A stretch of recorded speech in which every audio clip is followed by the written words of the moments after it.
So there's the album cover they should have used. It would have worked a lot better for promoting that album in America than the cartoon version of an insane guy on the cover that they used. And the album didn't do too well, but never mind. Hunky Dory was coming along, and that was the first Bowie album that I bought in college, and I loved it. I loved David Bowie's Hunky Dory. It blew me away. I'd never heard music like that before, ever. And you know, the cover in Britain when it came out had him with a dress on the cover. So David Bowie went through many different incarnations, you might say, theatrical incarnations on stage and his persona.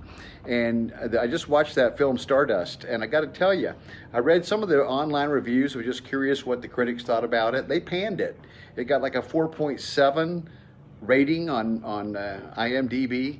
But David Bowie, he was so theatrical, and he even says in the movie at one point he's not a rock star. He's kind of playing a rock star, and that's what he did in his career. He played a rock star. He adopted many different personas, and that's the thing I admired about him, was that the guy was all over the place as an artist and a visionary and quite a musician and just talented guy, an intellectual guy in many respects.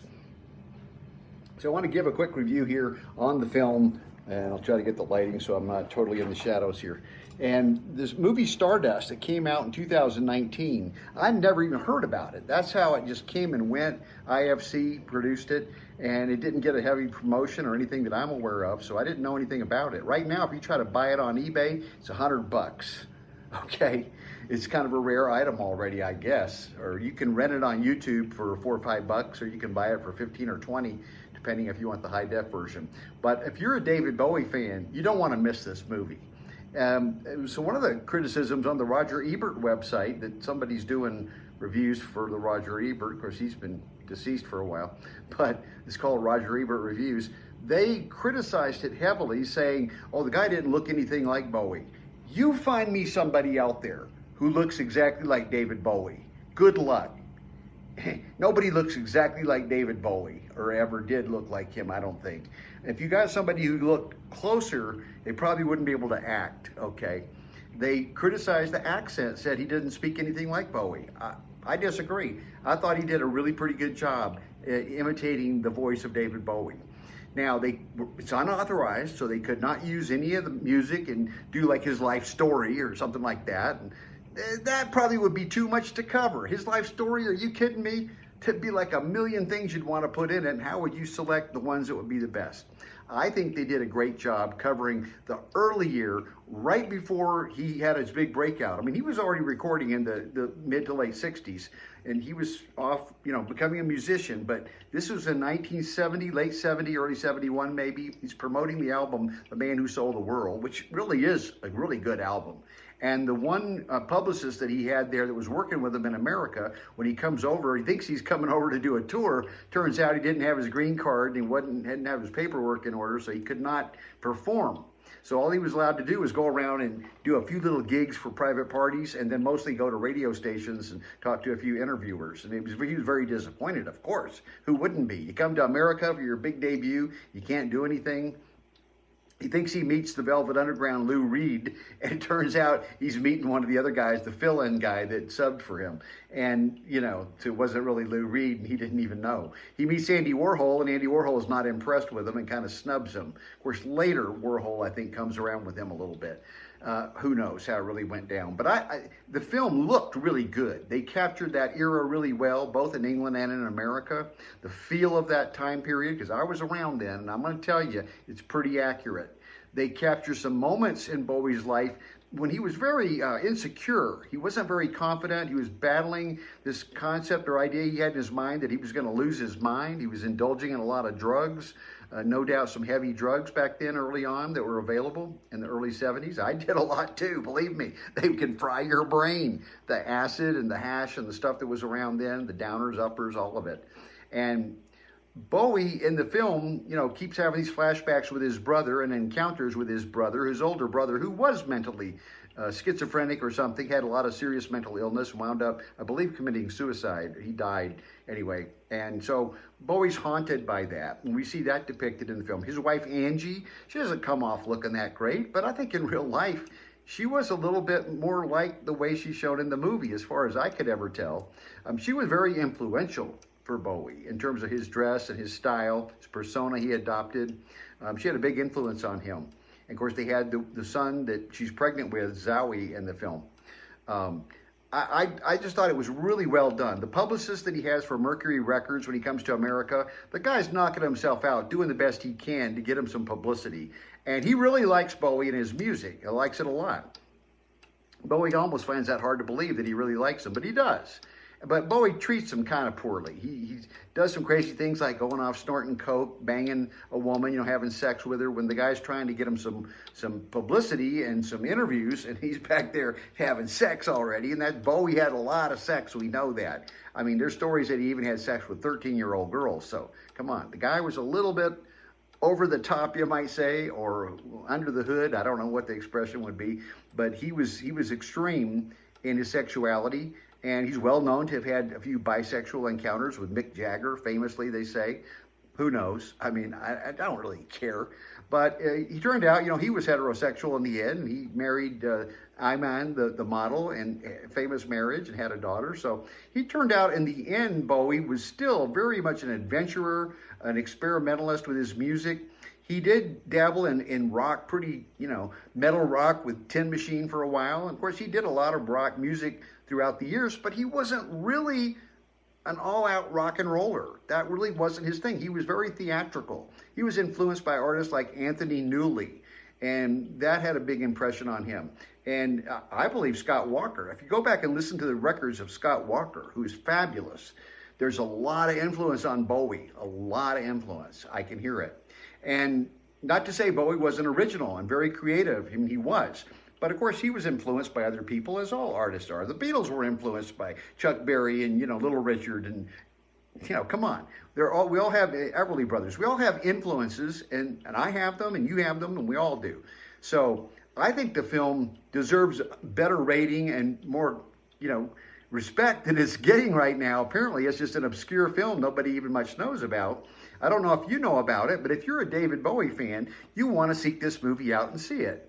It really, really impressed me. A couple of scenes with Mark Bolan. The guy in the movie that plays Mark Bolan doesn't look anything like him, but, they at least have the hair somewhat right, but not the face. But the music, they can't play any of really David Bowie's big songs because they couldn't get the rights, because the family would not authorize it or approve it, obviously. Bowie himself probably would not have authorized it. I don't think he wanted a film version of his life story, or he would have probably had that done back when he was living, but he didn't. But nevertheless, they do include some of his early songs, or cover songs more than anything that he does, and My Death, which is a song that I've grown to love over the years greatly, especially the fact that Bowie, the man, has died. His music will always live on in his art. But My Death is a song that when he performed it on the Ziggy Stardust movie and album, I remember the audience is just cutting up, making noise. They're high, they're acting crazy, they're drunk, whatever. And he has to say, hey, quiet down. Be quiet, he says. Be quiet. Because he wants to play this soft little song that's an acoustic song, just his strumming guitar and My Death. And it is a beautiful ballad. If you go back and listen to it now, it's exquisite. But, Mick Ronson in the film, he's complaining he doesn't want to look like a fairy out there wearing these glittery gold little pantsuit things that Bowie wants him to wear. It's just hilarious. And you see that classic scene where Bowie goes down on his guitar like he's, giving head to Mick Ronson. And this just comes at the very end in 1972, right before Ziggy Stardust is about to really catch fire and take off. But we don't see too much about Hunky Dory, although we see him wearing the dress that he had, that style, that flair on the Hunky Dory album. He's wearing men's clothing, but it's very effeminate, sort of androgynous clothing on Hunky Dory, but it's beautiful photography on that album. And that was just, and the cover of Hunky Dory, he looks very feminine.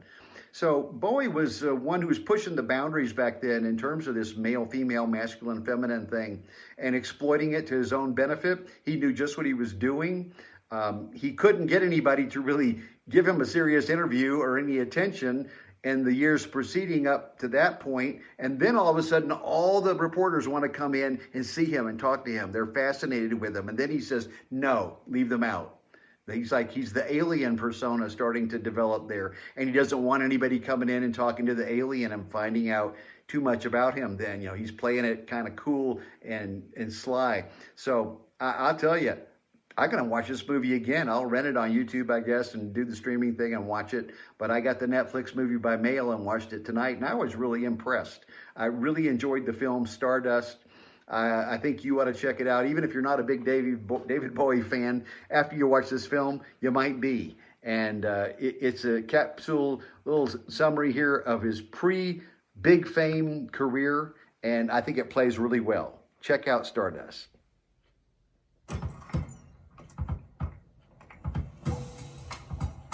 Hello. Name? David Bowie.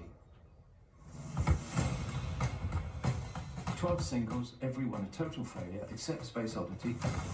The record company finds the album too weird for the Yanks.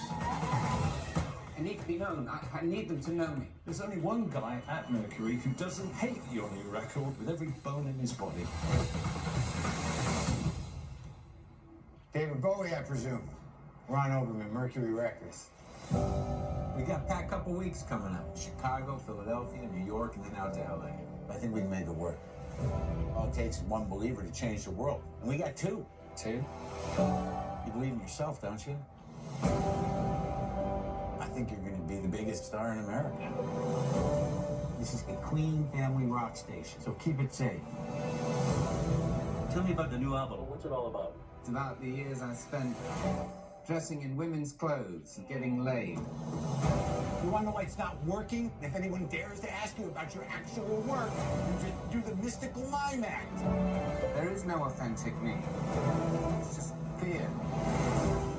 Well, then, be someone else. Be someone else. I don't want to go mad. I want to take my fantasies on stage with me. Act like a star and think you're a star. Don't stop until you have them on the floor, groveling. You're not a space alien. You're from Brooklyn. Oh, yes, I am. Rock star or somebody impersonating a rock star? What's the difference?